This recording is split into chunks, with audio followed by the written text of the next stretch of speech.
जय गुरुदेव।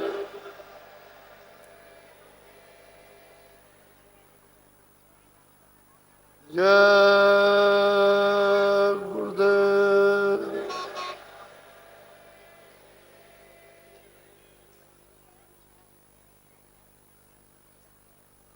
जय गुरुदेव नाम किसका।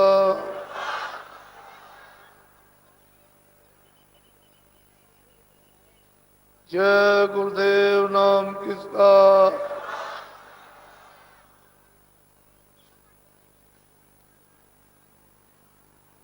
जय गुरुदेव नाम किसका।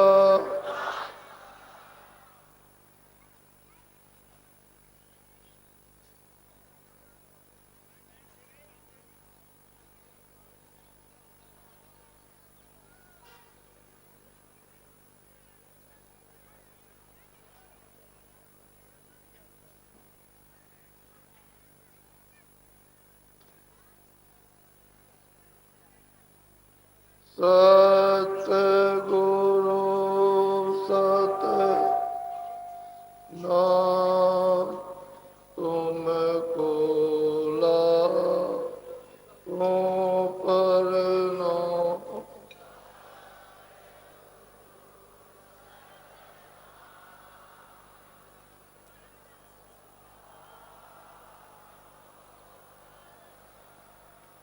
सतगुरु सतनाम तुमको लाखों प्रणाम।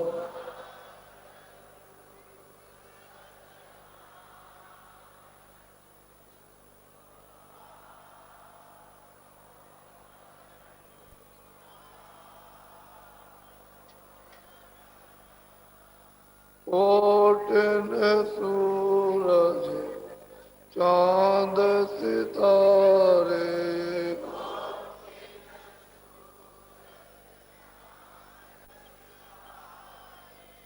कोटिन सूरज चांद सितारे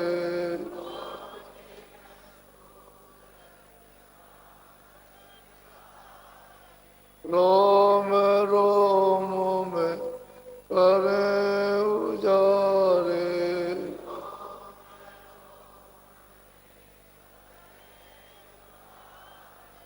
रोम रोम में करें उजारे।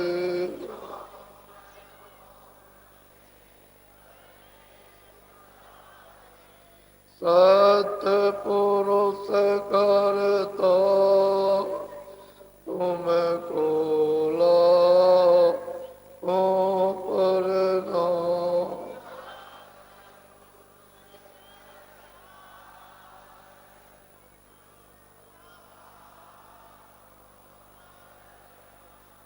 अरबों सूरज चांद सितारे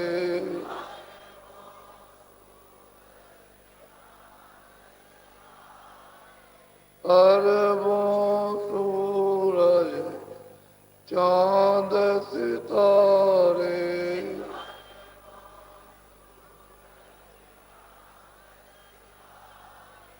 रोम रोम में करें उजारे।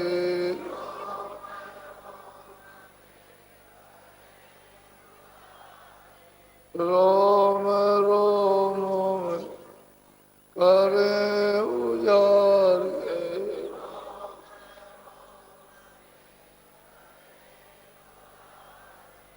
अलग पुरुष करता तुमको लाखों प्रणाम।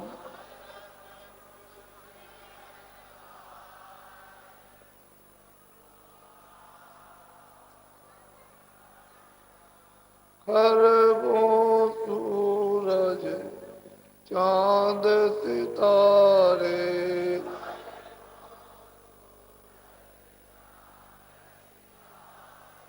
खरबों सूरज चांद तारे।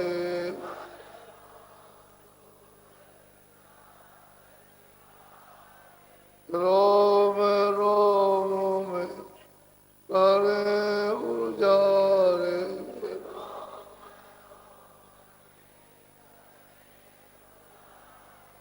रोम रोम में करे उजारे।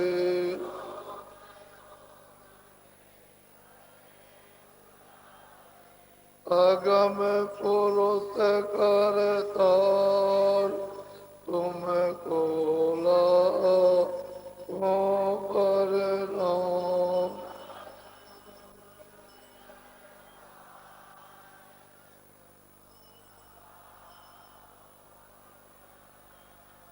नील नील शशि पान उतारे।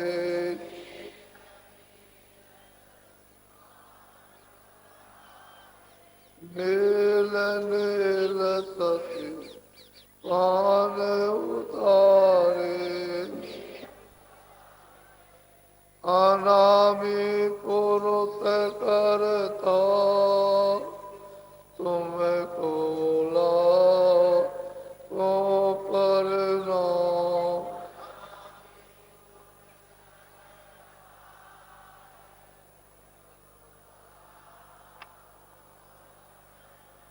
अनामी पुरुष करता तुमको लाखों प्रणाम।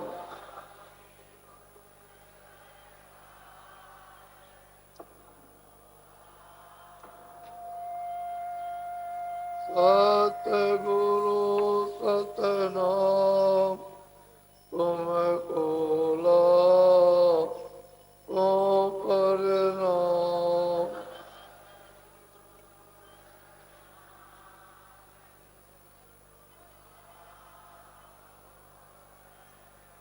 तुमको लाखों प्रणाम।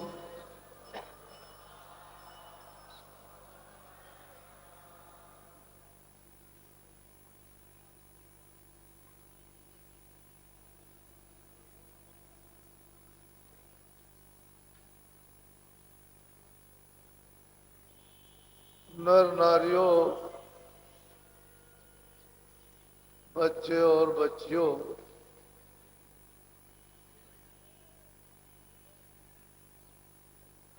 ये जो देश में संदेश सुनने को मिल रहा, ये सनातन सच्चा संत मत है। संत मत कोई फिरका नहीं, कोई जमात और जाति नहीं। संत मत कोई मजहब और किसी हिस्से का धर्म नहीं है। ये सच्चा सनातन संत मत है।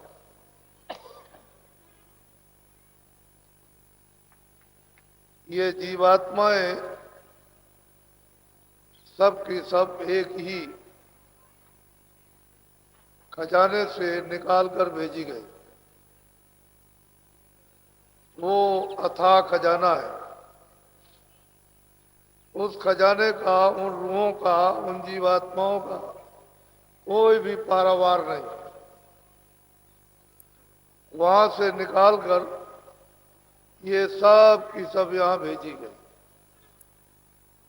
इनका निकास, इनका देश सत्यलोक है।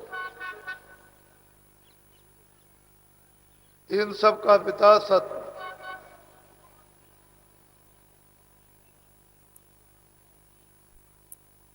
वहीं से ये जीवात्माएं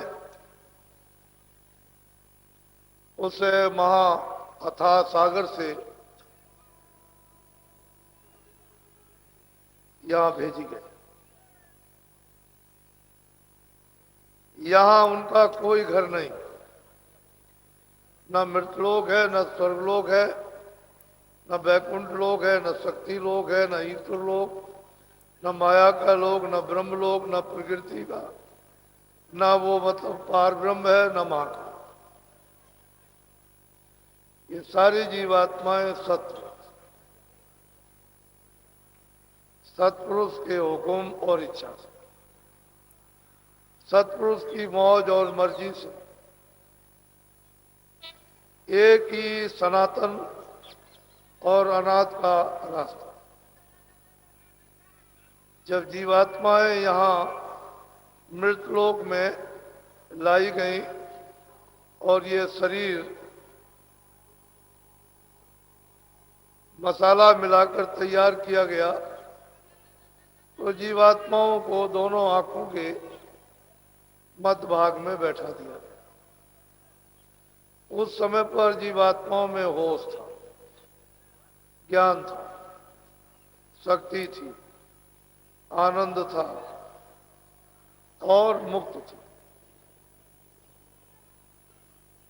उस समय पर किसी प्रकार की कोई रुकावट नहीं, न पाप की थी न पुण्य की थी,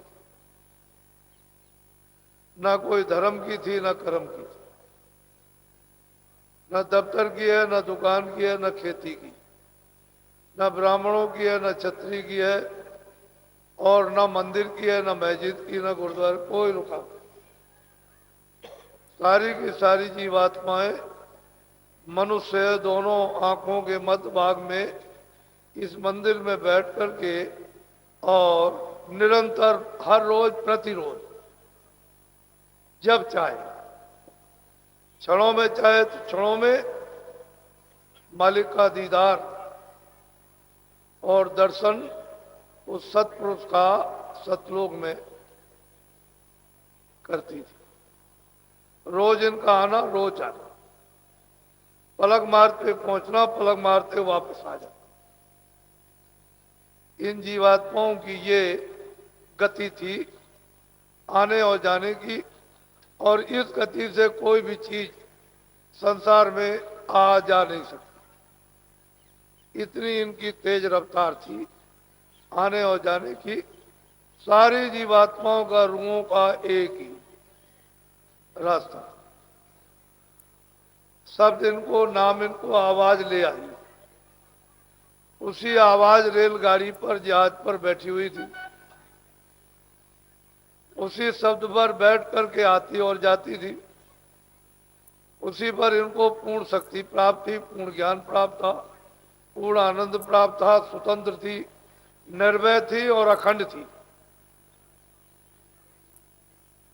सारी जीवात्माओं का एक था। यहाँ कोई किसी छोटे बड़े जात पात का कोई भी किसी तरह का भेदभाव नहीं।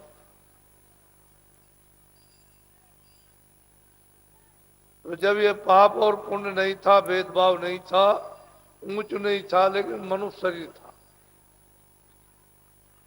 स्नान भी करते होंगे, देखते भी होंगे, जाड़ा भी लगने लगा, ठंडी भी लगने लगी। ये जो कुदरत की दी हुई चीजें ये थी, लेकिन पाप और पुण्य, आवरण, गंदगी, ना अच्छे और न बुरे की कुछ नहीं। पूरा पूरा इन सबको अधिकार, आजादी थी। लेकिन जब से यहाँ पर उन्होंने कर्म विधान बनाकर और आपको सुनाकर और अधिकार देकर कि ये पाप और पुण्य है और इसका सबको फल भोगना, बस यहीं से गंदगी शुरू हुई है।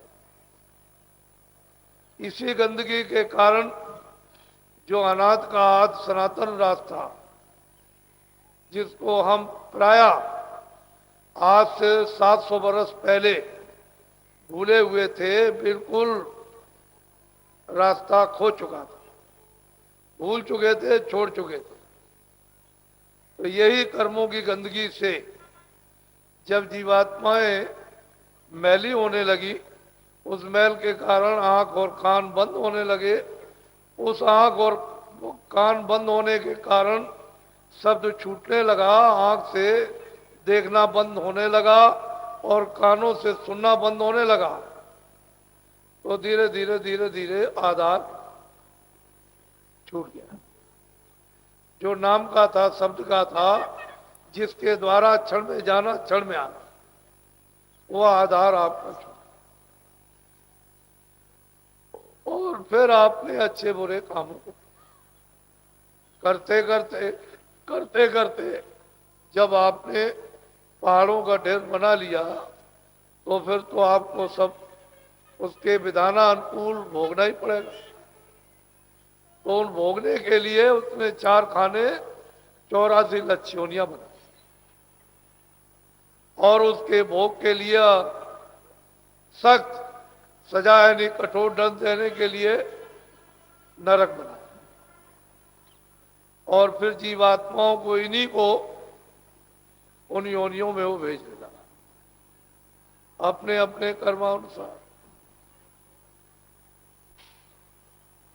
उसी सत्पुरुष ने 16 ब्रह्मों को अपने से पैदा किया, और 12 का तो भेद बताया नहीं, 4 का बताया।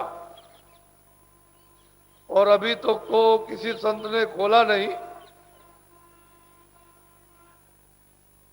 और अब भी इजाजत नहीं है खोलने की।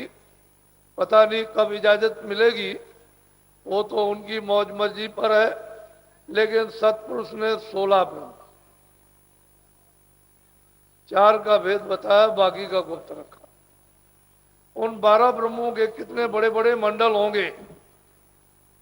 इनसे, ईश्वर से, खुदा से, रब से, ब्रह्म से, पार ब्रह्म से यानी अल्लाह से, महाकाल पुरुष से, और बड़े बड़े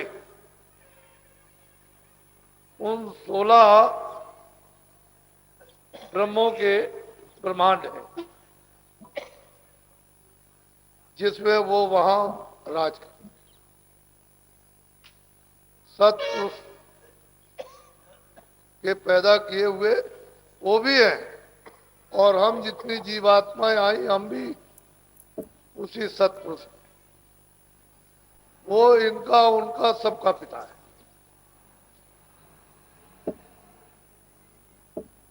इन सब ने खूब तपस्या की है, और तपस्या करके सत्पुरुष को प्रसन्न करना।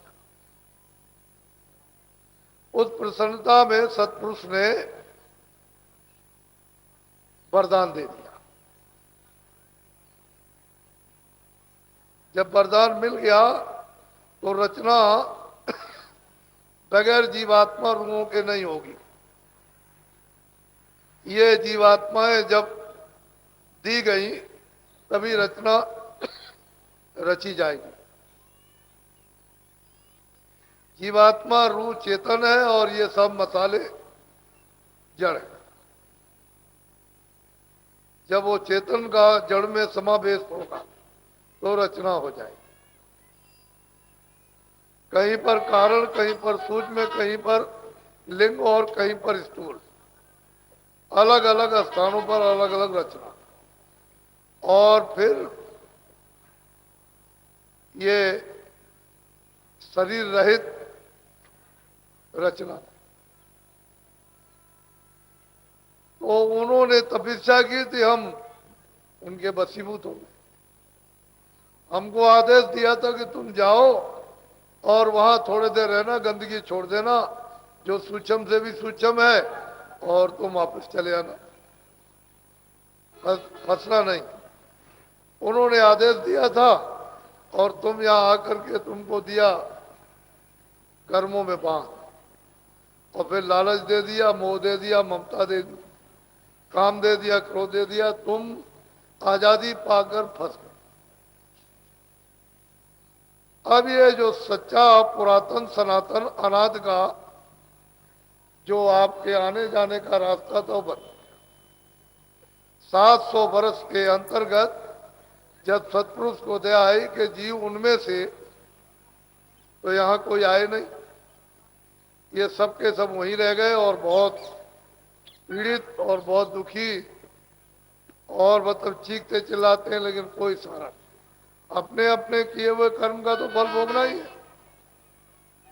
तो दया हुई तो उन्होंने उसी रास्ते से संतों को भेजा कि जाओ इनको नाम डोर पकड़ाओ, धीरज दो, विश्वास दो, सब्र दो, संतोष दो, और इनको रास्ता दो, ज्ञान दो, बल दो।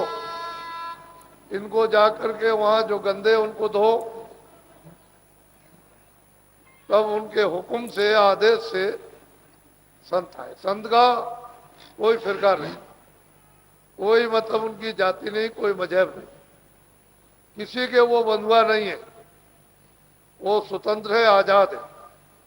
इसलिए आपको तो अभी संत मत का पता ही नहीं, तुम तो अपने शब्दों में फिरका बना दिया, जाति बना दी और एक जगह बैठाल दिया, जबकि वो सबके सर्वत्र यानी सब आत्माओं के, तो आपने उनको एक अलग कर दिया और जो आपको लाभ होना चाहिए तो उससे महरूम हो गए, उससे अलग थलग हो गए। तो संत मत को कोई जानता नहीं, पुरातन मत को जिस रास्ते से आए उस रास्ते को लोग अब भूल चुके, अब कोई जानता नहीं। जब तक वो नहीं बताएंगे तब तक तो जीव अनेक अंगेक दुष्कर्मों में। तो संत मत के उपदेश की पहली सीढ़ी कि आप शाकाहारी हो, आहार करो आप सब्जी का, फल का, अनाज का, घी का, दूध का, और कोई आहार। पशु पंछी आहार नहीं, उनमें जीवात्माएं सजा पा रही हैं। तुम अगर पशु पंछी का आहार करोगे तो तुमको उससे हजारों गुना ज्यादा ब्याज लग करके सजा मिलेगी, तो तुम्हारा तो छुटकारा कभी हो ही नहीं सकता, होने का कोई प्रश्न ही नहीं। तो संत मत का पहला हिस्सा कहा है, अच्छे और बुरे कर्मों को सुनो और परखो, जो बुरा हो उसको छोड़ दो, जो अच्छा हो उसको पकड़ो। अरे भाई पहले भी तो अच्छा ही पकड़े थे, तो अच्छे थे, सुखी थे, आनंदित थे, ज्ञानी थे, मुक्ति और तुमको मोक्ष मिली हुई थी। लेकिन जब तुमने अच्छा छोड़ दिया और बुरा काम पकड़ लिया तो गंदे हो गए। उसी गंदगी को दूर करने के लिए कि आपका मन और बुद्धि, चित्त है और दसों इंद्रियां और सब खून का मतलब है रग रग आपका गंदा, उसी को तो मना करते हैं कि ये बुरा, इस काम को मत करो, तो ये काम करो, शुद्ध हो जाओ। तो संत मत की मानो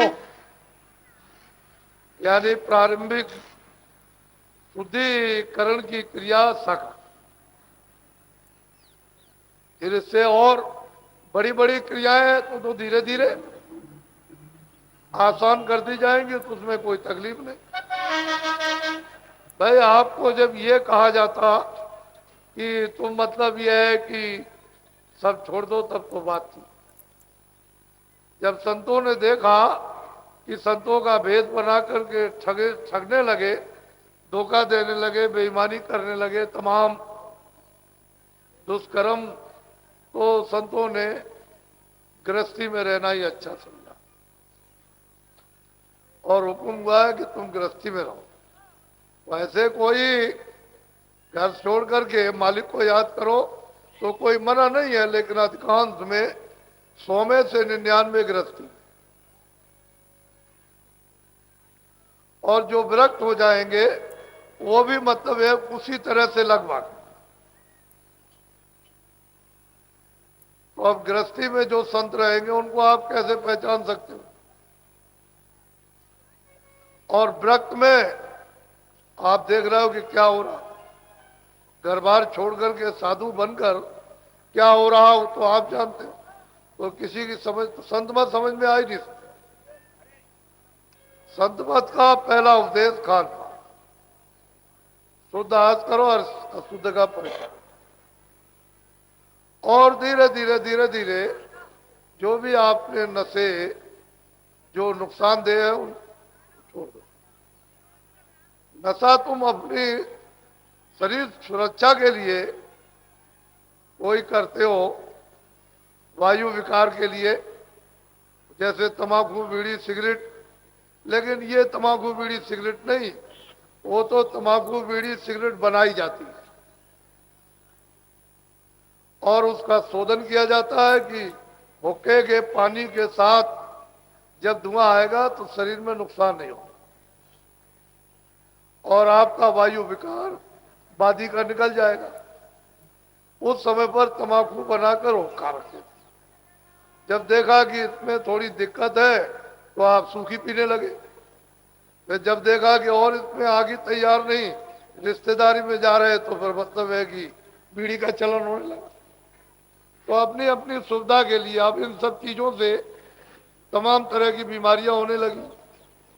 तो जो चीज तुमको बताई थी संयम के साथ, उसको तो आपने छोड़ दिया और असंयम। तो महात्माओं ने जो जो क्रियाएं बताई, आप अच्छा कपड़ा, अच्छा खाना, अच्छा रहना, अच्छी सेवा, अच्छा बोलना, अच्छा देखना, अच्छा सुनना, तो प्रारंभिक इससे इंद्रियां शुद्ध रहेंगी और काम पर, क्रोध पर, लोभ पर, मोह पर और अहंकार पर आपका हाथ पत रहेगा तो आपकी बुद्धि भ्रष्ट नहीं होगी। बुद्धि भ्रष्ट नहीं होगी तो ज्ञान अज्ञान का आपको बोध रहेगा। जब ज्ञान अज्ञान का बोध रहेगा तो बुरे काम नहीं कर सकते, अच्छे काम करो, तो फिर यह कर्म सजा नहीं होगी, कर्म का दंड नहीं भोगना पड़ेगा। फिर जब बोध रहेगा तो हम किसी की हिंसा नहीं करेंगे, पशु हो, पंछी हो, आदमी हो, छोटा हो, बड़ा हो। शिक्षा वही तक अनिवार्य दंडित की शिक्षा दी जाए। शिक्षा का मतलब कि जान मार दी जाए नहीं, शिक्षा का मतलब है सुधार। मां बच्चे को मार देती है जोर से और फेंक देती है, लेकिन बच्चा फिर उठ करके वहीं उसी को पकड़ लेता, फिर उसको प्यार कर लेता। ये शिक्षा। तो शिक्षा का बोध इस प्रकार से भी कराया जाता था और समझ जाता था बात कुछ नहीं। कोई माँ कोई अंदर से जल्लाद थोड़ी है, तो अपने लोगों को जो आत्माओं के साथ जल्लाद का काम नहीं करना, काम शिक्षा का, ताकि सब होश में रहे, बदहोशी ना हो। तो ये संत मत का जो सनातन मत है अनाथ काल का जीव कल्याण के लिए, उसका यह है कि साकार, ये बहुत जरूरी है। हम उन कटु शब्दों में न बोलकर साधारण शब्द का प्रयोग करते हैं। सबके मतलब यह है कि मान मर्यादा के साकार, इसी में सब कुछ समझ जाना चाहिए। आपने जो किया है वो तो ऐसा खराब किया कि आपका छुटकारा 1 2 4 5 नहीं, अनगिनत युग बीत जाए तब भी नहीं हो सकता।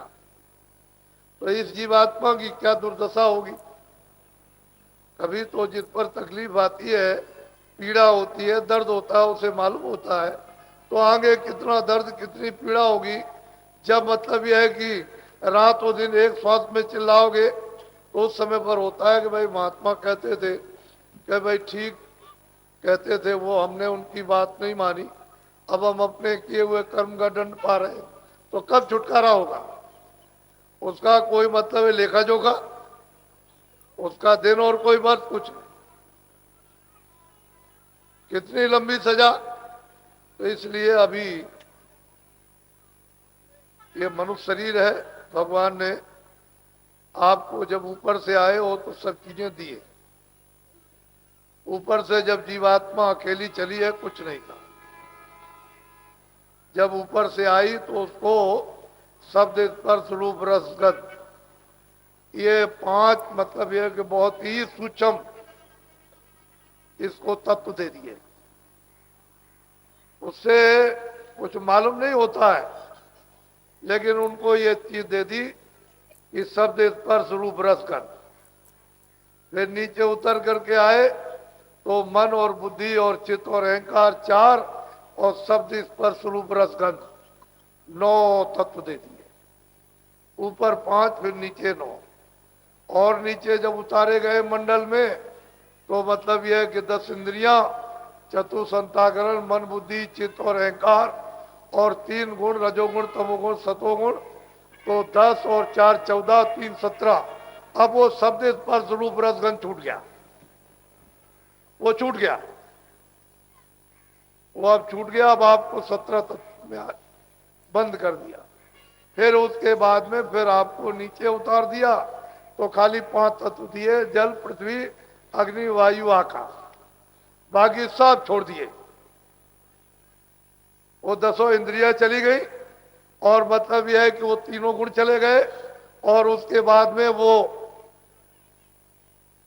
कहा मन, बुद्धि, चित्त, ये इसमें दे दिया, इस मोटे खोल में, जल, पृथ्वी, अग्नि, वायु, आकाश, अपनी अपनी जगह पर अपना अपना खोल है। ये पंचभौतिक खोल जो है लिंग में नहीं जा सकता। लिंग का जो खोल है सूक्ष्म में नहीं जा सकता, सूक्ष्म का जो खोल है कारण में नहीं जा सकता, और कारण का जो खोल है वो अकारण में नहीं जा सकता, जहां कोई खोल नहीं है। अपनी अपनी जगह पर ही ये तत्व रहेंगे। तो आपको तो संत मत का ज्ञान बोध है नहीं, कुछ जानते ही नहीं हो। संसार के मारे भटके उसने ऐसा छेदन और वेदन कर दिया है कि चीख चिल्ला रहे हो। ये तो संत मत है, ये जीवात्माओं का सनातन मत है। संत मत का मतलब जीवात्माओं का सनातन ये मत है, रास्ता। मत कहते हैं रास्ते, और उसी रास्ते से जब जाओगे तो घर में पहुंच जाओगे। और यहां अपना घर कहीं नहीं, सब परदेश। ये जितने भी देश है स्थूल, ये मृतलोक है, स्वर्गलोक, वैकुंठ है, बहिष्ठ है, और ऊपर में ब्रह्मांड, सब परदेश है। अपना देश इसमें से कोई नहीं। लेकिन अब क्या करें, फांस लिए गए तो हमको तो और भी नीचे रहना। कौन निकालेगा? हमारा सहायक कौन होगा? हमारे लिए किसको दर्द है? कौन हमारे लिए हमदर्दी करेगा? तो कोई तो है नहीं, सब लूटपाट करने वाले, सब मतलब यह है कि धोखा देने वाले। कोई हितैषी तो कोई है नहीं है। हितैषी वो है जो आते हैं जीवात्माओं को लेने के लिए, उनको कहते हैं महापुरुष, संत। तो थोड़ा सा आप सत्संग सुनिए, क्योंकि ये सब चीजें आपको मिलती नहीं है। और मैं मतलब यह है कि जगह जगह ये चीजें इसलिए नहीं सुना पाता हूँ कि वो सत्संग उन्होंने कभी सुना भी नहीं है, और जब बड़ी चीज सुना दी जाए तो कुछ पकड़ भी नहीं सकते। नीचे से कुछ सुनाया जाए जिसमें वो रम रहे, बस रहे, रो रहे, चिल्ला रहे, तब तो कुछ समझ में आए। उसके लिए समय चाहिए। वहां समय तो 2 घंटे का, उसमें सब आपको बताना तो क्या आपको मिलेगा? कुछ समझ नहीं आएगी। बच्चे को अगर सब अक्षर एक साथ दे दिए जाए तो क्या समझेगा? एक ही एक अक्षर समझेगा, और कुछ देर लगेगी, कुछ रटेगा, कुछ ध्यान देगा, कुछ लिखेगा, तब तो कुछ आएगा। और सब रख दीजिए उसको कुछ भी नहीं आएगा। ऐसे ये ज्ञान है, ये भी परमार्थ की और स्वार्थ की ये शिक्षा है कि पराविद्या और अपराविद्या, ये 2 विद्याएं। तो परविद्या को अपराविद्या को नहीं समझ चाहे, पराविद्या कैसे समझ में आएगी? तो थोड़ा सत्संग सुनो। आज का ये प्रारंभिक है, बोलो। साजो मान यह दुख सुख का दान, लगो तुम चाहे कर सतना। कहते हैं कि अरे भाई, ये जो स्थान है दुख सुख का है, ये पाप पुण्य का है, रोने धोने का है, जलमने मरने का। अरे भाई, इसको छोड़ो, समझ कर छोड़ो अभी, क्योंकि मनुष्य शरीर ज्यादा दिन तो रहना नहीं, थोड़े ही दिन का है। आपको मिला हुआ समय, उससे तुम समझ लो और इसको छोड़ो। ये दुख सुख का है, यहाँ किसी को भी सुख नहीं। राजा हो रैयत हो, तुम कहते थे राजा बड़े सुखी हैं, वो पहले भी रोते रहे, क्यों लड़ाइयां पहले होती रही, पहले रोते रहे, जब राज चले गए तो रो रहे। अब भी जो पहले के बाकी बचे हुए रो रहे,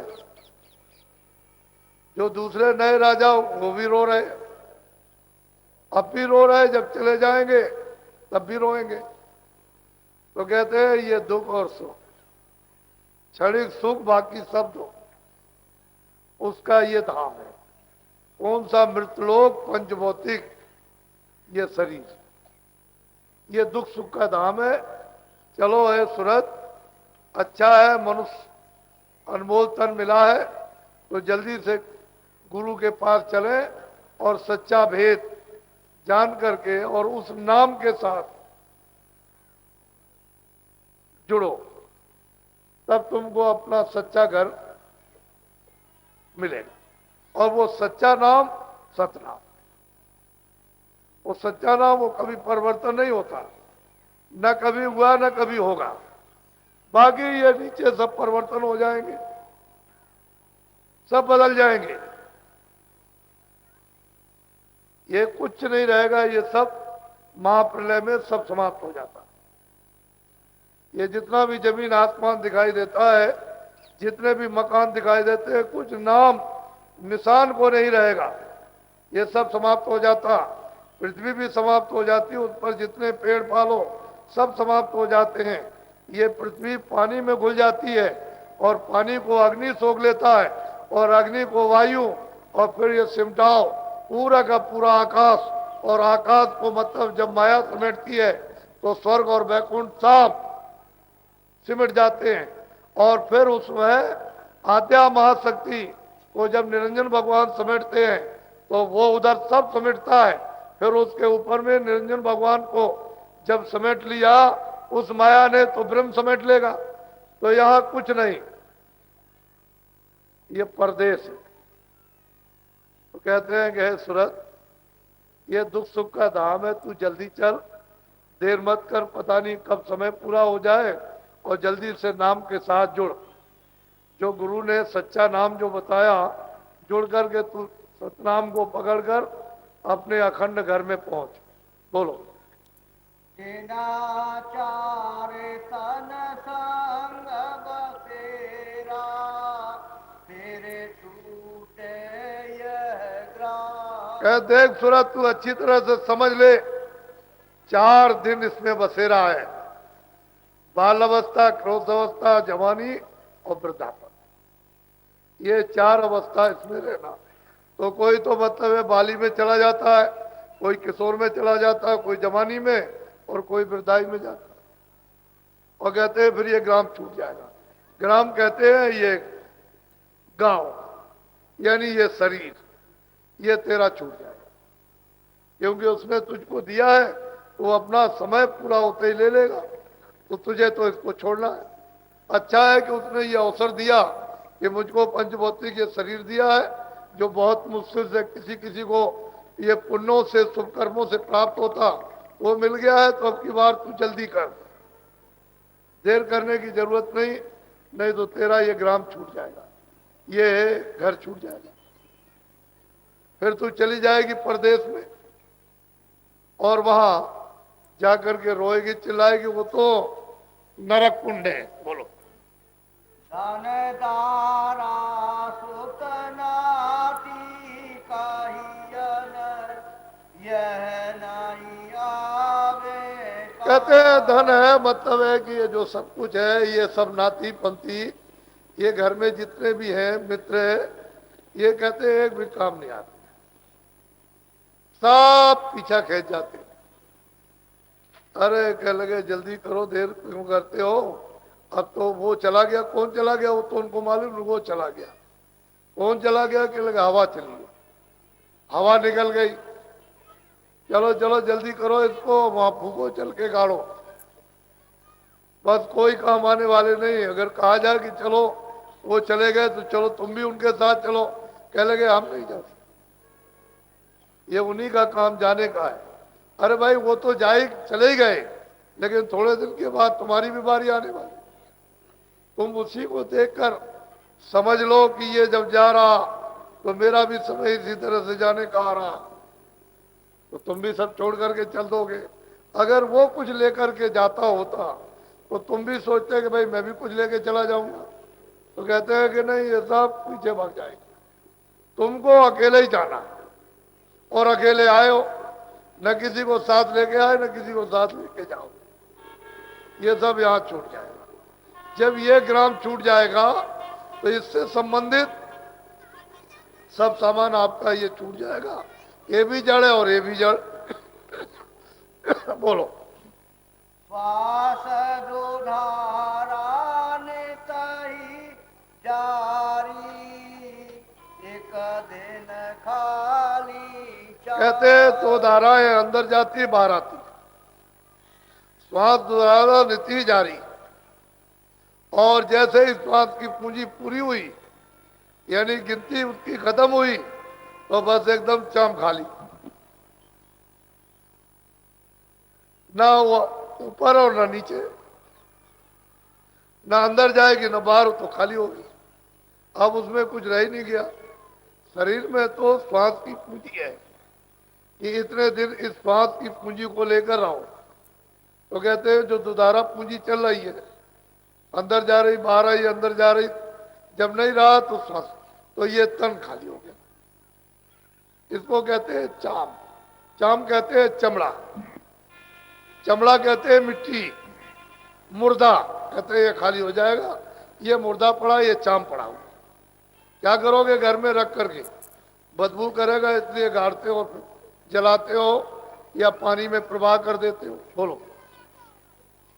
मसक समान जानिए देही, बहती आठों जा। वो समझाते हैं महापुरुष, अरे भाई तुम कम से कम कुछ बुद्धि से सोचो, ये नरदेही मसक समान, वो चमड़े वाली मसक होती है जिसमें धोकनी धोकते हो ऐसे, वो जब भट्टी गर्म करते हो तो ऐसे करते हो ऐसे। कहते हैं कि इस देही को, इस शरीर को ऐसा समझो मसक समान, आ रही है जा रही है, और जब उसमें कुछ नहीं रहा तो बस न वो आएगी न जाएगी। मसक समान ये देही, बहती आठ हो जाओ, यानी मतलब 4 घड़ी दिन और 4 घड़ी रात, हमेशा ये बहती रहती है, सोते में भी चलती रहती है, जागने में भी चलती, ये बंद नहीं होती है। और जब कुछ नहीं रहा तो कहते हैं फिर उसमें कौन सी हवा आएगी, वैसे बोलो। तू अचेत गाफिल हो रहता, सुने न मूल का। कहते हैं नर नारी बच्चे बच्ची हो, तुम अचेत हो, गाफिल हो, महात्माओं की वाणी को तुम सुनते नहीं हो, समझते नहीं हो, पीछे से फिर रोगे धोगे, फिर क्या कोई कर सकता है? तू गाफिल है, ये मेरा है, मेरा है, मेरा है, मेरा। अरे भाई कुछ थोड़ा बहुत तो संतोष करो, कुछ विवेक करो, कुछ मतलब यह है कुछ दीनता लाओ, तो थोड़ा बहुत कुछ समझ जाओ। लेकिन तुम गाफिल होकर, पागल होकर के इस पागल की दुनिया में घूम रहे हो, और पीछे तुमको सिर पीट के पछताना पड़ेगा, तो उस समय कोई काम आने वाला होगा? फिर तो अंदर ही अंदर ये कहते जाते हो कि हमने सब नाहक अपना समय इनमें बर्बाद कर दिया और मेरे हाथ कुछ नहीं लगा। कुछ नहीं लगेगा, कोई चीज लगने वाली नहीं। बोलो। माया नारे पड़ी तेरे पीछे, क्यों नहीं छोड़त का। कहते हैं कि माया है, एक तो जड़ माया और जड़ चेतन। एक तो जड़ी जड़ है, उसमें चेतनता नहीं है, दूसरा ये जड़ और चेतन। कहते हैं वो ऐसे पीछे पड़ी है कि तुम जड़ चेतन माया को भी ठोंकते हो कि तू भी कुछ नहीं है, तू भी कुछ नहीं है, तू भी कुछ नहीं है। जड़ तो जड़ी रही, उनके पीछे पड़े रहे, उस जड़ में फंस करके कर्म धर्म सब भूल गए। एक वो माया, एक वो माया। एक जड़ चेतन, कोई बच्चा है, कोई बच्ची है, कोई पति है, कोई पत्नी है, कोई रिश्तेदार है, इस माया में उलझे रहे। दूसरी वो जड़, जब वो है तब तो कुछ है नहीं तो चलो हटो, उसके पीछे पड़े हुए हो, और ये किसी की होने वाली है नहीं। काम इससे ले लो। होशियार पुरुष इससे काम ले लेते हैं, उसमें न परेशान होते हैं न परेशान करते। काम ले लिया और छोड़। तो ये काम लेना किससे सीखोगे? महात्माओं से। बगैर उनके सिखाए हुए कुछ जान नहीं सकते, और माया से, जड़ चेतन से कुछ काम नहीं ले सकते। तो माया नार पड़ी तेरे पीछे, क्यों नहीं छोड़त काम कहते हैं वासना। मोह ममता की वासनाएं, उनको काम कहते हैं। जितनी वासनाएं वो काम ही है। बोलो। बिन गुरु दया छूटो नहीं आते, भजो गुरु का। अब वो निचोड़ है कि बिना गुरु की दया से इनसे छूट नहीं सकती, कोई नहीं छूट सकता। कहते हैं कि भाई गुरु दया करे और नाम दे दे, तो आपको चाहिए कि चलो गुरु का नाम भजे। जो उन्होंने सनातन नाम दिया, अनादिकाल का नाम, चलो अब उसको भज लिया जाए। ये तो सब देख लिया, अब इसको भी देख लो और इसको भी देखो। तो होशियारी से गुरु नाम भज लो, और बिना दया के काम होने वाला नहीं। गुरु की कृपा से इससे बच पाओ। ये बड़े दांव और पेच जानती है, एक क्षणों में घायल कर दे, बेहोश कर दे। दो सिपाही फौज से आ रहे थे, अपने घर जा रहे थे। दोनों ने छुट्टी ले ली, साथ ही साथ आए। साधन सामान लिए हुए थे। जिसको जिससे बदला लेना होता है वो अपना बदला ले लेते हैं। जंगल में जा रहे थे, उनको प्यास लगी। एक कुएं पर एक सुंदर स्त्री बैठी थी, अच्छे अच्छे कपड़े पहनकर। जब देखा कि अकेली स्त्री बैठी, वहां कोई नहीं है, तो एक भाई ने कहा कि अरे भाई प्यास लगी है, चलो पानी पी ले। तो घूम पड़े और कुएं के पास गए। उससे पूछा कि ये पानी अच्छा है? कहले ठीक है। तो उन्होंने लोटा डोल अपने झोले से निकाला और नीचे डाला, पानी निकालने लगे। और उससे बड़ा भाई उससे देवी से बात करने लगा, और बहुत हंस हंस करके बात उससे करती रही, बहुत प्रसन्न होकर। तो बड़ा भाई उससे मोहित हो गया। उसने कहा कि अच्छा जरा सा हम आते हैं गांव से। तो गांव में गया कुछ मिठाई लेने के लिए, तब तक वो छोटे भाई से बात करने लगी। कह लगे नहीं, आपकी बात बड़े भाई से हो गई है, मैं आपसे कोई बात नहीं कर सकता हूँ। कह लगे अच्छा, तो मैं अभी तुमको बताता हूँ। बस उसने क्या काम किया, कपड़े फाड़ दिए, और बस कुएं पे कपड़े फाड़ के बैठ गई। जब वो आया, कह लगे ये क्या हुआ? कह लगे इसने कपड़े फाड़ दिए। बात उसने कृपाण निकाली, आवाज जोर से लड़ाई हुई, उसने उसको मारा, उसने उसको मारा, दोनों मर गए। ये है माया का रूप। ये बिना गुरु के कोई इससे बच नहीं सकता। अब दोनों को खत्म कर दिया। वो वहां से भेद बदल कर चली। एक मतलब है कि नदी के किनारे नाव पर लोग बैठे हुए थे, तो वहां पहुंची कपड़े पहन करके बढ़िया, और लोगों के सामने फौरन भेद बदल के सापिन हो गई और नाव में चढ़ गई। नाव छूट गई पानी में, नदी में। बस वो इधर जाए इधर जाए, लोगों में सांप आ गया, सांप आ गया और काटने लगा, तो लोग भगे। नाव मतलब एक तरफ हुई, उलट गई, उसमें सब भर गए सांप के साथ। एक बुढ़ा था उसमें साधु, वो किसी तरह से उसमें बचाते बचाते, यानी मतलब एक किनारे पहुंच गया, तो लोगों ने उसको पकड़ लिया, वो बच गया। फिर वो निकली और वहीं सामने ही फौरन भेद बदल करके वो पंडित का भेद बना लिया। एक राजा खड़े हुए थे, उन्होंने पूछा कि भाई मैं बराबर देख रहा हूं कि तुम अभी सापिन थी और तुमने अब एक पंडित का भेद बना लिया, अब क्या करोगे? भाई मुझे जो हुक्म होता है वही मैं करता हूं। तो कर्म का कर्जा कैसे कैसे अदा होता है, किससे कैसे लिया जाता है, किसी को क्या मालूम। कहते हैं गुरु के बगैर इस भेद को न तो कोई जानता और न इससे कोई छुड़ा सकता, और मिलना चाहिए सच्चा गुरु। तो कहते हैं गुरु बिना कोई छुड़ाएगा नहीं। अगर गुरु नाम दे दे तो बजो गुरु का नाम, जो वो नाम दे दे उसको, जो गुरु का दिया हुआ नाम, वो गुरु का नाम समझा जाता है, लेकिन नाम तो वो अंदर के धनियों का है।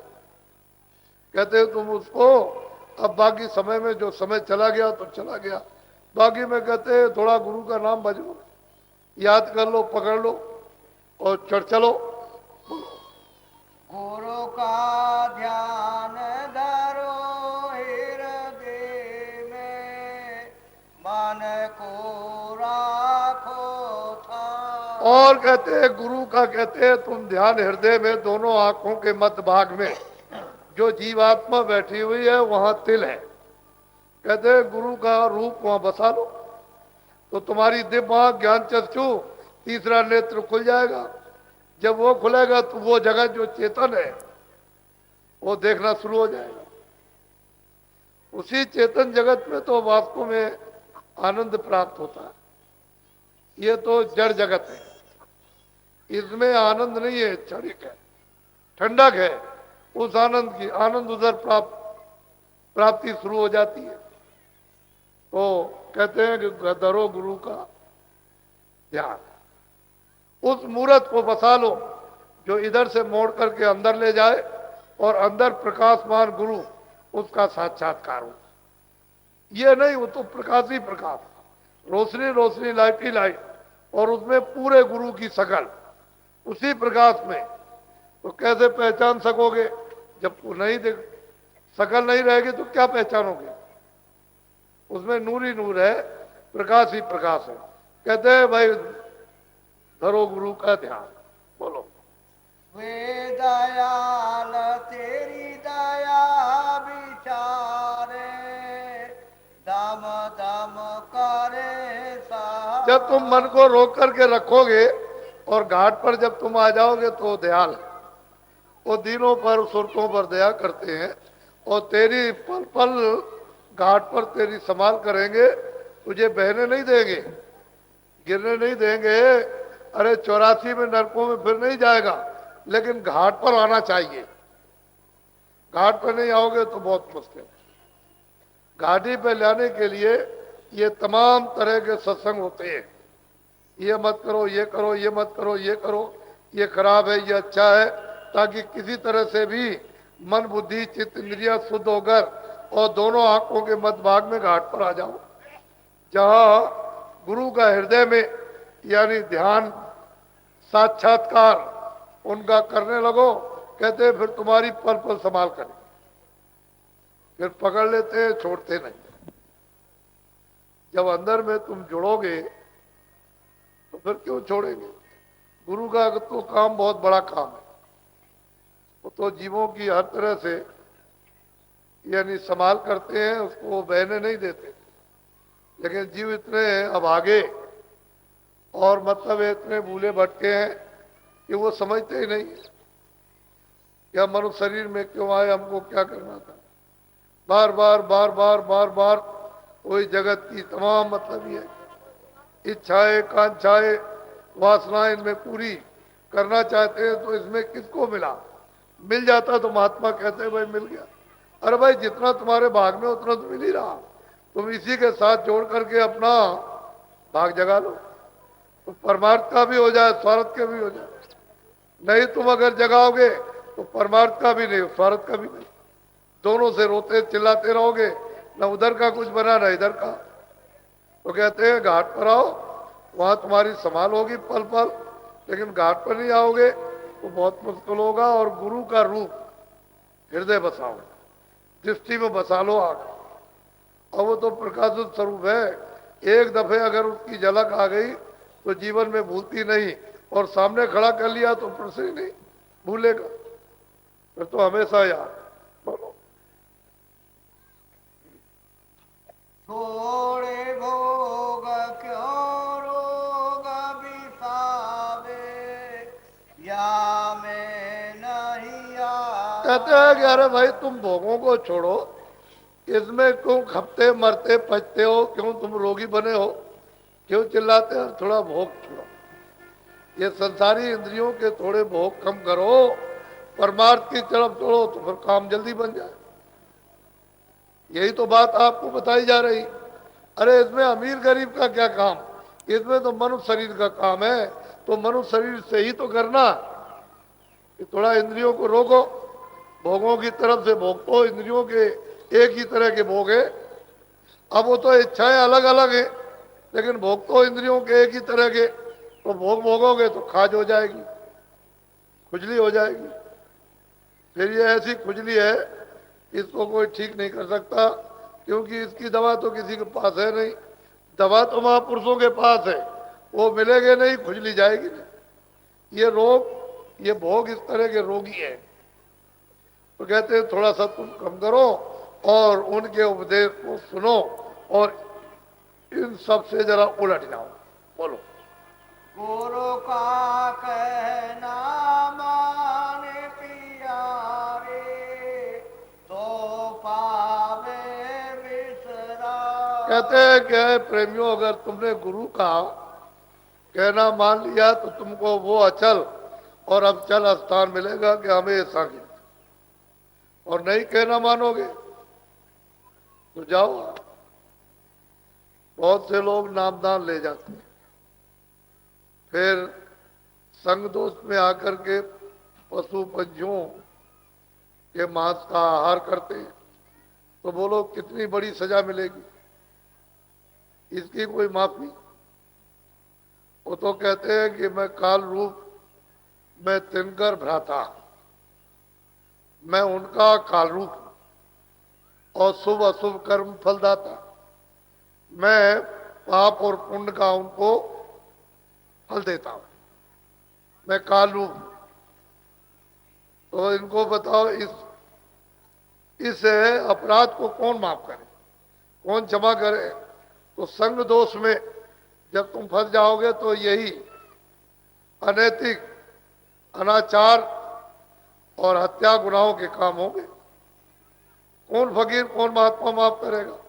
कहते हैं कि जो कहे उसको मान, तो तुमको विश्राम मिलेगा, तुम जन्म मरण की पीड़ा से छूट जाओगे, 84 के चक्कर और नरकों की यात्राओं से बच जाओगे। और नहीं कहना मानोगे तो बस ये तो रोग भोग है, भोग लिया रोग हो गए, रोग हो गए, रोज चिल्लाओ और चले जाओ 4 खानों में। फिर कौन आपको बचाए, कौन मदद करेगा? बोलो। दुख तेरा सब दूर करेंगे, देंगे अचल मुकाम। कहते हैं जीवात्माओं तुम्हारा दुख सब दूर कर देंगे और तुझको नाम की डोर पकड़ा करके चढ़ाकर और अचल था। फिर आना जाना नहीं है तो कुछ नहीं है, ये तो उसका एक बूंद है। वो तो मतलब है कि अथाह महासागर है, उसके लिए तो कोई शब्द है ही नहीं है, उसमें से एक बूंद आई, उसका ये सब का सब एक खेल तमाशा। और वो तो अविचल अचल धाम, और बिना सनातन रास्ते के महापुरुषों के बगैर कोई पा नहीं सकता। उस रास्ते को महापुरुष ही जानते हैं, जो जीवों को लेने के लिए आते हैं, वही उनको पता है और किसी को नहीं मालूम। और जीवों को कैसे जगाया, इनको चिताया जाएगा, कैसे धोया साफ किया जाएगा, उन्हीं को मालूम। उसकी शुद्धि सफाई और किस किस प्रकार के संस्कार डाले जाएंगे, बाकी किसी को क्या मालूम। जीव तो इसमें उलझे हुए हैं। तो आज 20 तारीख है, आज सत्संग का ये पहला समय है। आज से और 26 तक शाम तक ये बराबर निरंतर चलेगा। इसी भंडारे के उपलक्ष्य में आप लोग प्रतिवर्ष बहुत वर्षों से आ रहे हैं। ये मथुरा नगरी जहाँ पर शुरू शुरू में भंडारा हुआ था तो केवल कुल सब मिलाकर के यानी 40 आदमी थे, और बढ़ते बढ़ते बढ़ते बढ़ते अब आपके सामने आंखों से दिखाई दे रहा, बुद्धि से समझा जा रहा, तो कहाँ 40 और कहाँ ये बड़ा भारी विस्तार हो गया। तो ये 22 और 23 की रात्रि को गुरु महाराज की पुण्यतिथि है, और उस समय पर बहुत कुछ है, प्रेमियों को इस आधार से मिल जाता है, बहुत कुछ मिलता है। वो तो निमित्त मात्र का कोई आधार होता तो मतलब ये है उस आधार से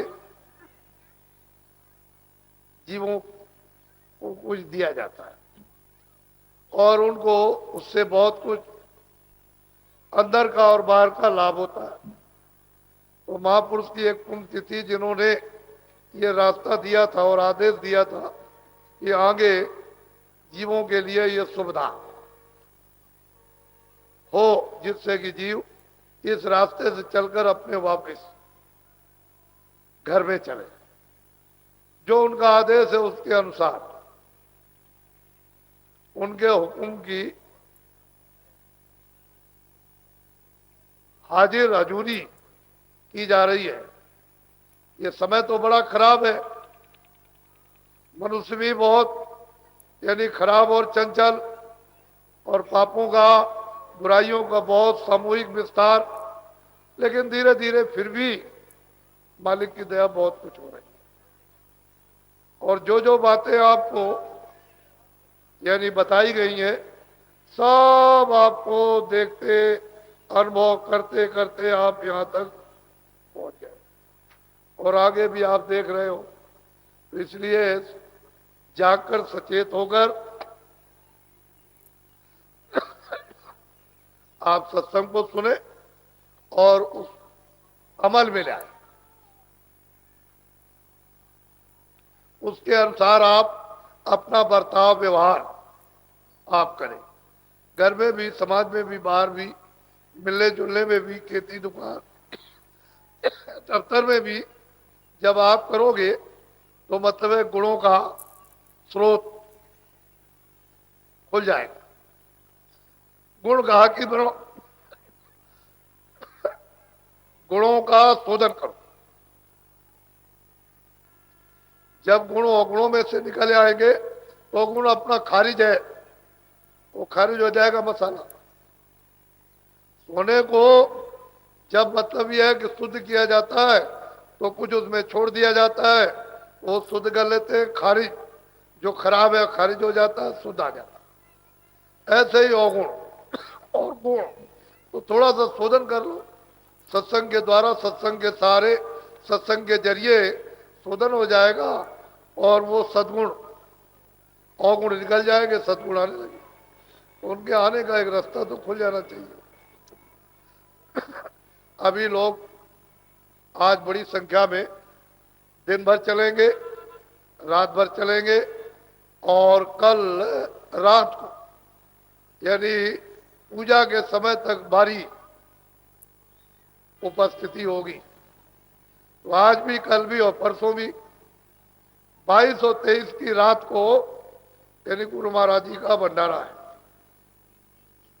इतनी इतनी दूर से, पहाड़ों से, जंगलों से जो आप आए हुए हो, बड़े बड़े आदिवासियों के जंगल है, वहां से आपको ये ऐसी अमोलक चीज, ऐसा आपको संदेश सुनने को कभी मिला नहीं, वो आपको सब मिलेगा। बोलो जय गुरुदेव।